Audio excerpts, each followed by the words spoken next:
కూడా కబ్జా చేయకూడదు, ఇంకెవరు కూడా ఏయకూడదు, ఇంకెవరు కూడా చేయకూడదు అని రిజిస్ట్రేషన్ అంటారండి. దానికి డబ్బులు కడతాం. ఈ డబ్బులన్నీ కూడా గవర్నమెంట్ సెక్టార్‌లో ఉండే ప్రతి ఒక్క వారికి సాలరీ పరంగా వెళ్తుంది. అది కూడా టాక్సే అండి. అది కూడా వన్ ఆఫ్ ద టాక్స్. అది మనము ఈ కాన్స్టిట్యూషన్ అంటాం. మన ఇండియా కాన్స్టిట్యూషన్ నేను కాదనట్లేదు.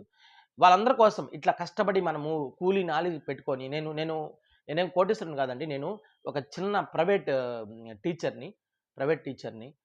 నాకు ఎనక ముందు ఎవ్వరు లేరండి. నాకెవ్వరు లేరు. మా నాన్న ఆస్తి కూడా నాకేం లేదండి. నేను ఆశించలేదు.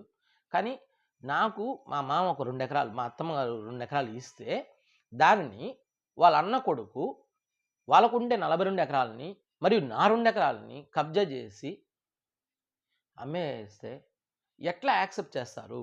ఇప్పుడు మీ మీ మీ మీ మీరు అన్నం వండుకున్నారు. ఆ అన్నాన్ని వేరే వాడొచ్చి లాక్కొని ఎళ్ళిపోతే ఉంటారా?